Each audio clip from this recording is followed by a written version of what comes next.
So my Age of Sigmar army has been waiting to get finished for a while now, and I've been thinking, what if I just hired someone to do it for me? But because I'm rather careful before hiring someone to paint the entire thing, first I want to find out what can I get for my money.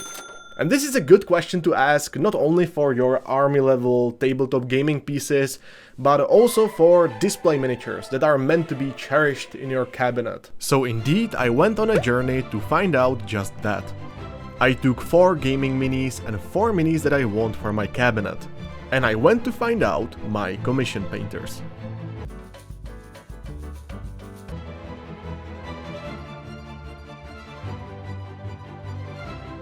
Ding dong!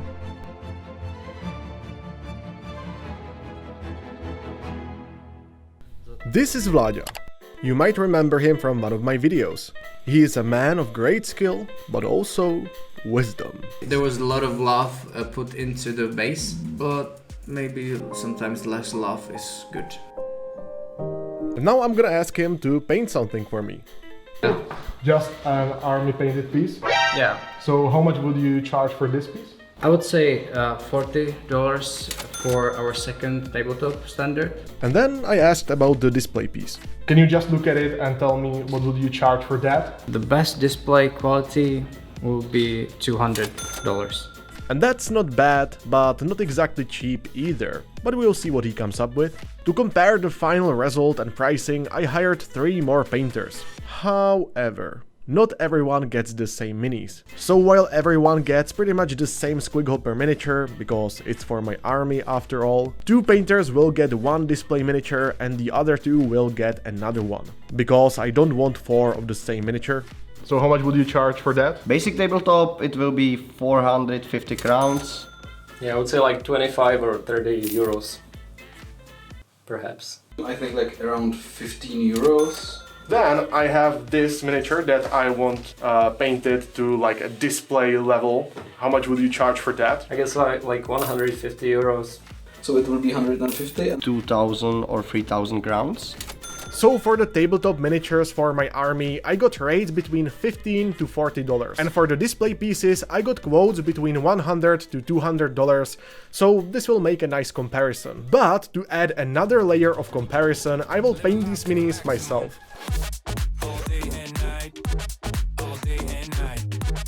Wait. You are not here to watch me paint, you are here to see the result. And you know what? We'll get there. But first, I want you to know where I got these miniatures, because those are from today's sponsor, Cast and Play. Cast and Play produces 3D printable minis, and oh man, do they have a wide selection. Of course, you'll find minis that you can use for wargaming purposes, and this applies for both sci-fi and fantasy. With that being said, you'll also find pieces that will look great in your cabinet. Some of the pieces that I like the most are this scary Spectre King mini, or this King Velen throne diorama. But honestly, there is so much cool stuff, you'll have a hard time deciding what to print first. Now, aside from wargaming minis and display models, I actually found something that I like even more, and those are these terrain bundles. Not only can you use these as a wargaming terrain, but some pieces will help you make excellent bases. All of this can be found on their My Mini Factory store, but you'll get much more value by subscribing to their Patreon, because each month you get a bundle of multiple minis. So if you like what you see, definitely check the links in the description. And thank you Cast and Play for sponsoring this video. After a week of waiting and painting the models myself, I finally received all my commissions. Woo, so excited! So first, we are gonna look at squigs, and then we are gonna move to display pieces, so you can really compare the quality. This is the cheapest squig that I paid for, so let's have a look. Oh, okay, so we got some non-metallic metal going on, which is amazing. And I actually told all my commission painters to use non-metallic metal on these little swords, because the rest of my army is painted like that as well. Yeah, first impression, I really like the base. There is more variety than on my bases that I use on my squig hoppers. And perhaps there was more time spent on highlighting the cloak instead of squig skin, and I like focusing on the squigs more, but it's still very nice. You are still most likely gonna just look at it on the tabletop shop, not really inspect every single squig hopper piece. So for 15 euro, this is great. So apparently this one cost 18 euro, so it should be a slightly bit better. So let's see. Okay, so we've got more blood on this one. Just let me get rid of this. From what I can see, this one is more in traditional heavy metal style. I like perhaps more that it's not highlighted as aggressively on the cloak, but rather it's a personal preference than anything else really. And I also like that the squig is actually the center of attention here, because this one was highlighted so aggressively, I kinda tend to look at the goblin more. And perhaps another thing that I would say is that I like my goblins to be more desaturated, but once more, that's just a preference. But both pieces, so far, for the price that I paid, amazing. Okay, so time to check out some of the more expensive pieces. I think for this one I paid like 30 euro or so.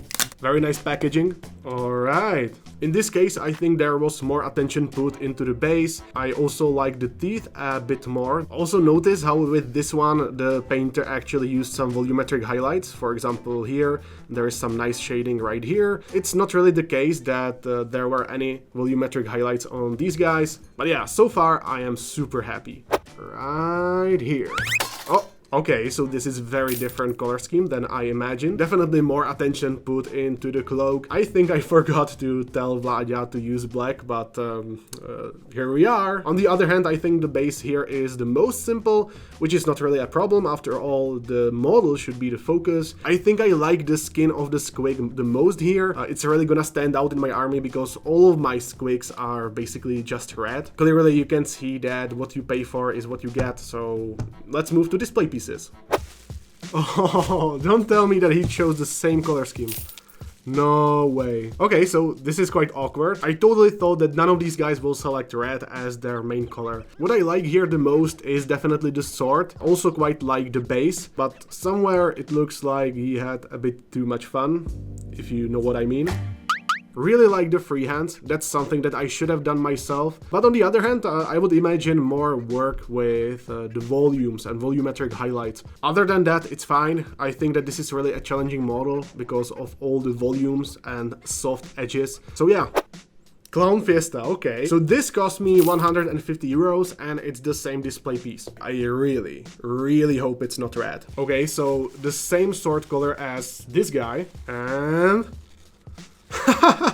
Alright, I can vibe with that. This is very creative and I like it a lot. You can see some nice work with the volumes here. The base also fits the theme of Clown Fiesta, and even though in some parts it could be a bit smoother, the color selection really makes up for it. So yeah, I love it. Let's move to our most expensive fantasy pieces. Apparently this one also cost 150 euros. Even magnetized it. I am really not sure, but I think that perhaps this painter used oil paints. He might have told me, but I totally forgot. And you can kind of see that in how smooth is, for example, the fabric here and also the skin tones. On the other hand, there are some things that I have problem with. I don't want to go too deep into it, but perhaps like the highlight placement could be a bit better. Maybe a little more work on the face. Also, I think that it's a bit too aggressive with the white right here on the weapons. However, I really like how smooth everything is, and also the multiple textures on the base, the variety, love it. Alright, let's get this out of here. Whew. Okay, I really like it. The shading here, the highlights, how clean everything is. It's fantastic. I absolutely love the base. I love how everything is super soft, smooth, high contrast. I really can't get enough of this piece. Also the way how he plays with the lighting on this model is just... Well, maybe there is one thing that I would do differently, and that's the leaves right here, because they kind of stand out a bit too much. Also, there is just like some subtle OSL. It's fantastic. Initially, I thought about selling these models because, you know, I don't really have any use for them. But like right now, I am sure that I am not selling this one. Certainly you can get some nice commissions from other mini painters, and now I actually think that I might outsource some army painting. But when it comes to display minis, I will still paint them myself. I just love it so much. If you wanna contact any of the painters featured in this video, there will be links in the description. It was an interesting experience seeing what you can get for a different price tag. So I might actually do something similar in the future. And if you wanna see that, you should definitely subscribe. And see you in the next one.